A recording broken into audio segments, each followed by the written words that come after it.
le monde tourne. Direction la Birmanie, refusant de tirer sur leurs concitoyens. Les informations pullulent. Tout de suite, voici les informations. C'est le moment d'ouvrir la page internationale avec Ealichi Dorelas depuis Boston, Massachusetts.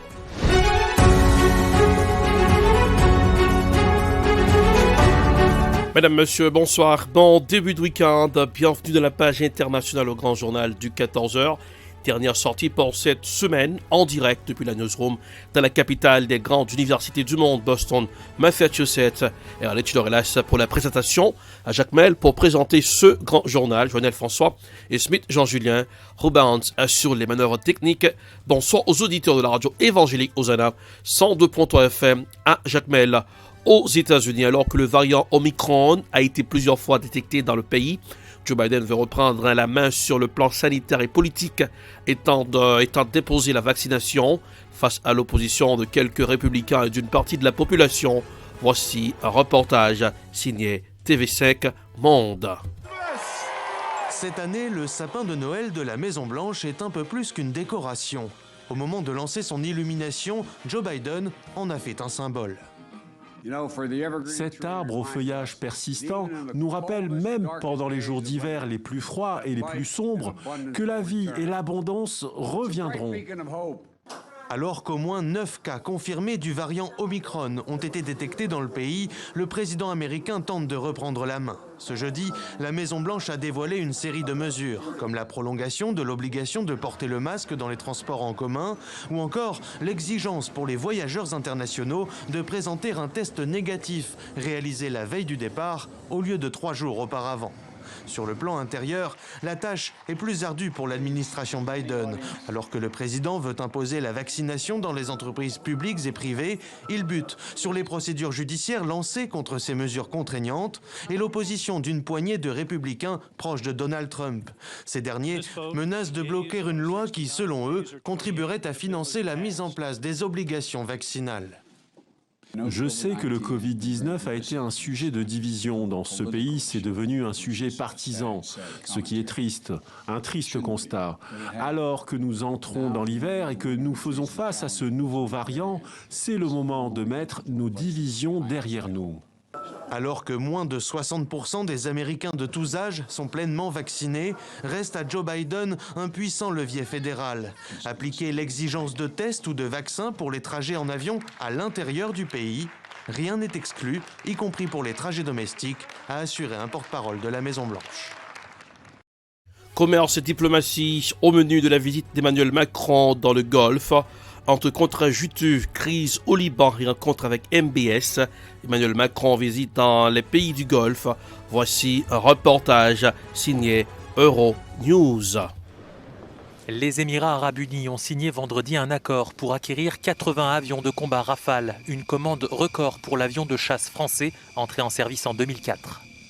Avec 12 hélicoptères Caracal, la commande représente un montant de plus de 17 milliards d'euros. Une réussite selon l'Élysée qui doit créer de l'emploi en France et garantir la pérennité de la chaîne de production jusqu'à la fin 2031, d'après le ministère des Armées. Outre la signature de contrats juteux, l'enjeu de la tournée d'Emmanuel Macron dans les pays du Golfe est de traiter les dossiers d'importance régionale, notamment le Liban, dont la vie politique est dominée par le Hezbollah pro-iranien.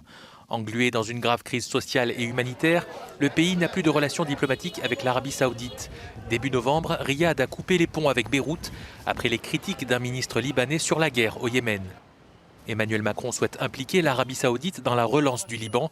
Il doit rencontrer samedi Mohamed Ben Salman, le très controversé prince héritier saoudien soupçonné du meurtre du journaliste Jamal Khashoggi. Face aux critiques, le président français se défend. Comment voulez-vous que l'on aide le Liban si on ne parle plus à l'Arabie Saoudite, pays le plus important du Golfe? Cela ne veut pas dire que je cautionne, que j'oublie, a ajouté le président français. Élection présidentielle au Gambie. Le président sortant Barrow promet de transformer la Gambie samedi 4 décembre. Les Gambiens doivent élire un nouveau président parmi les six candidats, dont le chef de l'État sortant, Adama Barrow, au pouvoir depuis 2017. Voici un reportage signé Africa News. Samedi 4 décembre, les Gambiens seront appelés à élire leur nouveau président parmi 6 candidats, dont le chef d'État sortant Adama Barrow. Entré en fonction en 2017 après 6 semaines d'impasse suite à son élection, le président Adama Barrow succède à l'ancien dirigeant Yahya Jammeh après que ce dernier se soit opposé à sa victoire. S'il s'était engagé à quitter le pouvoir au bout de 3 ans, le président Barrow décide en 2021 de terminer son mandat de 5 ans. Soutenu par une partie de la coalition avec laquelle il a été élu, 2 autres partis se sont opposés à ce choix. S'ensuivront des manifestations en décembre 2019 et janvier 2020 qui seront marquées par des affrontements et des dizaines d'arrestations.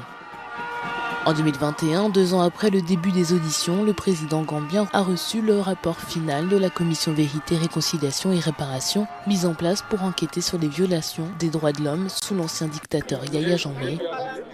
Alors que la commission appelle à des poursuites judiciaires contre les auteurs de ces crimes, une alliance controversée est annoncée 3 mois avant la présidentielle entre le parti au pouvoir et le parti politique de Yahya Jammeh en exil en Guinée équatoriale. L'accord a été dénoncé par l'ancien président Jammeh. Dans son programme de campagne, le président sortant Barrow promet de transformer le pays d'ici les 5 prochaines années en construisant notamment un grand nombre d'hôpitaux et de routes. Le pont de la Sénégambie entre le pays et le Sénégal a finalement été inauguré en 2019 après des décennies de retard. Le pape François a appelé à la guérison par le dialogue vendredi 3 décembre sur une île de Chypre divisée lors d'une messe en plein air à proximité de la ligne de démarcation qui sépare le pays. Depuis près d'un demi-siècle, il s'est aussi exprimé sur la crise migratoire qui frappe l'île située en pleine Méditerranée. Voici un reportage signé France 24. Retrouver la fraternité et dépasser les divisions. C'est le message qu'a voulu envoyer le pape au second jour de sa visite à Chypre, où les arrivées de migrants ont augmenté de 38% cette année. Aux portes du foyer de la crise migratoire, le pape a mis en garde les Européens contre les murs de la peur et les intérêts nationalistes, lors d'une grande messe célébrée à Nicosie ce vendredi, devant plus de 7000 fidèles. Il a également souhaité une gestion plus humaine des exilés, ainsi que l'aide des autres membres de l'Union européenne. Chers frères et sœurs, face à nos propres obscurités et aux défis auxquels nous sommes confrontés dans l'Église et dans la société, nous sommes appelés à renouveler notre sens de la fraternité. Si nous ne dialoguons pas, si nous ne marchons pas ensemble, nous ne pourrons pas guérir pleinement de nos aveuglements. Une fraternité que le pape a décidé d'exprimer par l'accueil de 50 migrants au Vatican, qui rentreront avec le cortège apostolique. Après la venue de Benoît XVI en 2010, il s'agit de la seconde visite d'un pape sur l'île, que François décrit comme un point de rencontre entre l'Orient et l'Occident. Dossier spécial dans cette page internationale pour aujourd'hui, migrants haïtiens au Canada, fermé depuis le début de la pandémie, le chemin Roxane en Montérégie peut de nouveau accueillir des demandeurs d'asile depuis le 21 novembre. Rapidement, le nombre d'arrivées s'est passé de 0 à 50 par jour, ce qui se rapproche de la moyenne des dernières années. Pour de nombreux migrants, ce chemin représente l'espoir. C'est le cas pour un demandeur d'asile haïtien arrivé en 2017 qui espère bientôt serrer dans ses bras sa femme et ses enfants. Voici un dossier spécial signé Radio-Canada. C'est allô? Oui. Esther et son mari, Jean Rody, ne se sont pas vus depuis près de 5 ans. En Haïti, ils ont échappé à un kidnapping, raconte-t-il, après quoi ils ont quitté le pays en 2017.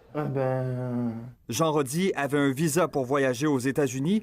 Il s'y est rendu avant d'entrer au Canada. On a pris le chemin, le petit chemin magique. Le chemin Roxane. Ben oui, c'est le chemin magique, parce qu'arrivant là-bas, et vous voyez que tous vos rêves s'étalent devant vous, vous allez pouvoir réaliser vos rêves. Sauf que son rêve ultime de retrouver sa famille ne s'est pas encore réalisé. Il a un garçon de 8 ans et une fille qu'il n'a jamais rencontrée. Allô? Esther était enceinte quand ils se sont séparés. La petite Coralie a aujourd'hui 4 ans. Comment vous allez? La famille, explique-t-elle, s'est d'abord réfugiée au Chili avant de traverser l'Amérique centrale pour atteindre plus tard les États-Unis. Fin septembre, la mère et les 2 enfants ont campé sous un pont près de Del Rio, au Texas, avec des milliers d'autres migrants d'origine haïtienne. Ils ont finalement atteint le Canada le mois dernier, au poste de la Colle. Quand elle s'est rendue à la frontière pour me rejoindre, et qu'on lui a refusé l'entrée, on lui a dit qu'elle n'est pas qualifiée. Jean Rody et Franz André du Comité d'action des personnes sans statut croient qu'il y a eu erreur. Nous interpellons le gouvernement canadien en espérant que sur une décision ministérielle, si on le souhaite, dans les prochains jours, qu'elle va pouvoir rentrer parce que tous les documents ont été remplis à la frontière et pour une raison ou une autre, à la dernière minute, on lui a dit qu'elle ne pouvait pas rentrer. Roxane Wood. Elle veut passer par le chemin Roxham. Oui. Ce passage à la frontière serait une solution de rechange. Fermé au début de la pandémie, il est rouvert depuis la semaine dernière. On s'attendait à une hausse et elle s'est matérialisée. Le programme d'accueil des demandeurs d'asile de Montréal n'en recevait pratiquement plus dans les derniers mois. Il en arrive maintenant une 50aine par jour. Je pense pas que ça va être un raz-de-marée, mais je pense que ça va être plus une ascension progressive, si on peut dire. Parler dans le téléphone, mais il faut toucher papa. Avec le climat d'insécurité en Haïti, d'autres pourraient entreprendre le même périple. Ton enfant, je vais la toucher, la serrer dans mes bras. Jean Rody et Esther touchent au but. Ici Sébastien Desrosiers, Radio-Canada, Montréal. C'est la fin de la page internationale pour aujourd'hui. Présentation Erlich Dorelas. Production Ed Prod, réalisation Télé Beltor pour le compte de la radio évangélique Hosanna 102.3 FM. À Jacmel, couleur du temps pour aujourd'hui dans la capitale des grandes universités du monde, Boston, Massachusetts, 41 degrés Fahrenheit, 5 degrés Celsius, voilà. À Jacmel, 86 degrés Fahrenheit, 30 degrés Celsius. Bonsoir Journal, bonsoir Smith, Jean-Julien, bonsoir Rubens, bonsoir aux auditeurs de la radio évangélique Hosanna 102.3 FM à Jacmel. Passez un excellent vendredi et joyeux week-end. Bonsoir. À lundi. C'était la page internationale avec Erlich Dorelas.